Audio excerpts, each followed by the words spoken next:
The broadcast is now starting. All attendees are in listen-only mode. Hello, everyone, and welcome to another episode of Quanzu's ABM POV videocast series. Today, we're going to be tackling the topic of do-it-yourself versus agency-driven versus full-service ABM. Which option or options are best for you? So this is going to be a two-part series. In part one, we're going to talk about laying out the components. We're going to kind of paint a picture of the foundation of where you should prep and start from. I'm Kelly Walthall, and as always, I'm joined by Money Iyer. How are you doing today, Money? Doing well, Kelly. Great. Here in California. You always have to rub that in. Yeah. Well, that's good. I think we've got California weather out here on the East Coast right now, so I'm not complaining. Okay. Jumping into question one, Money, before we get into trying to figure out what should be done as far as which model to use, can you kind of spend a few moments highlighting the components of an overall ABM program? Yeah, let's do that. As you said, many customers, whether they're mid-market companies, large enterprises, it's kind of challenging for them to make those really important decisions around what all should they take on internally within their organization, across their team. What should they farm out, maybe to an agency partner, and then what again they may want to rely on, their ABM platform tech vendor who might have some kind of full service capability for serving out some of these programs. So I think we should start by first up is we'll go to our trustee whiteboard and let's lay out how to kind of look at it top down first. So I think at the highest level, and this is just kind of some level setting, ground setting. So hopefully it's not too redundant for folks, but let's lay it out anyway. So first is understanding their goals. As you know, many of these large companies, large enterprise customers we work with, they do care about brand awareness. What is the depth and breadth of reach of their brand within the target companies they're going after. So is it a brand awareness goal, a demand generation goal? Demand generation means that the depth of engagement matters a lot more, and being able to measure that. The next, beyond goals, they need to make sure that they're obviously with ABM, they're pursuing an accounts first strategy. They need to make sure they have their complete set of accounts that and understanding of all the accounts they want to go after that, fit their ideal customer profile, right? So, or ICP, if you will. So again, goals are important. Understanding the accounts is important. Now we can go further and say, you know what? You got to have your data in place, data around accounts, data around personas within those accounts you're targeting, buying groups, buying teams, contacts. And then from here, another important consideration is, okay, you got your data down. What about content? Do you have all the right content offers, assets that you want to serve out to engage prospects? And all your customers, if you're doing an upsell, cross-sell type of program, and again, within the buying groups at these accounts or companies. So now let's say you got that down, got data down, content down. Another consideration is to kind of get your hands around, make sure you got everything in place, is infrastructure. So let's lay out certainly some of the critical infrastructure components we see customers have to look through and make sure everything is kosher, ready to go. Their website, marketing automation platform, how that might come into play for some of their ABM program components. Their CRM, how that might get used. They may have other what I would call specialized ABM platforms and tools, which again may have a very critical role around analytics, attribution, what have you, right? Or certainly paid media programs. So these are what I call the specialized ABM programs and tools. Now, data, content, infrastructure, and then, of course, from here they got to think through all of their program execution areas. Now, program execution gets very interesting, and certainly there are very nuanced channel-specific considerations. Are you running some of these ABM programs where you're targeting your accounts and targeting contacts, maybe through email programs? So it could be just email nurture programs that are now being more ABMized, if you will. Or you could have certain things you want to do on your website around your target accounts. You could have a direct mail component here. Live events, again, you can have very targeted strategy that's very account-based, account-centric in different areas and regions. And then on to, let's talk about paid media. You have different kinds of paid media programs. And then you have specific programs designed for your SDR, BDR teams, again, supporting your ABM programs, which I would call sales outreach-oriented programs. Now, once you got all this down, as you know, Kelly, the next thing to think about is all the ways you're going to worry about measurement. So measurement, and then critical here is measuring for revenue impact. So in terms of revenue impact, certainly with ABM programs, people are going way beyond just form fills and leads. They're thinking about how these programs are driving more sales conversations, sales engagement, how it's driving more meetings and appointments, how it's driving more new opportunities, and ultimately, of course, how it's driving dollars. Kelly? This I would think of, as a broader component to kick off any kind of a broad ABM program. And there's a lot more to it, but hopefully this kind of sets it up for us. Yeah, no, I think that this is a great framework, Mani. Just like if you were building a home, you'd want to make sure that you had a strong foundation and a great framework before you started building the home. So I think with a lot of marketers out there, they try to cut corners when it comes to ABM and this kind of stuff, and they don't put enough time into the consideration. And in the end, that really affects their overall ABM experience. So I think the components that you've laid out here is a great checklist for them as they begin to ensure that they have a much more satisfying and rewarding ABM experience. Thank you for that, Mani. On to the next question, Mani. You and I were talking about this earlier, but I'm really curious of what factors would drive an enterprise company to take one approach over another as they pursue an ABM program? Yeah, so I think this is a very interesting question, especially as we look at larger companies, larger enterprises, and again, depending on their maturity and how they want to approach ABM programs. So let's start by just clearing out our screen here.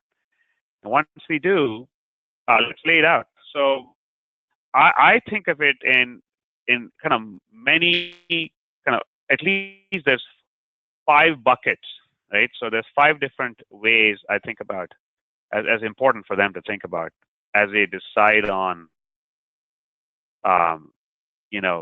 what approach they want to take. So first up for me is what I'm laying out here is program complexity.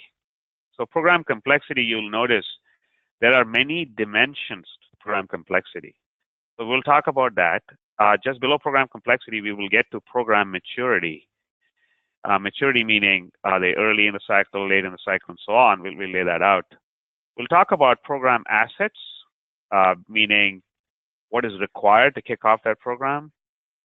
Program execution skills is going to be another dimension.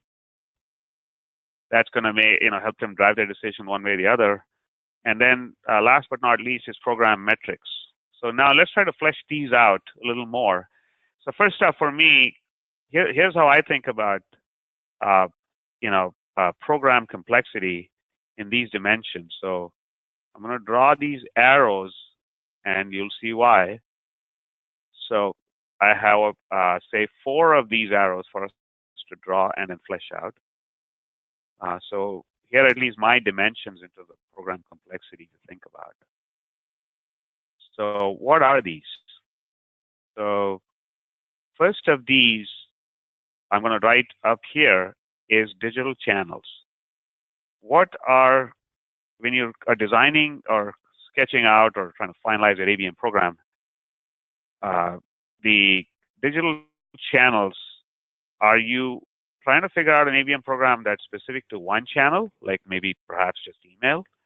Or are you trying to think of your program as something that will span more than one channel? So say your website and paid media, or it is across even email, website, and paid media. So this is again one dimension that can be a driver in which way you go, right? On DIY versus full service versus getting your vendors, specialists to also get involved.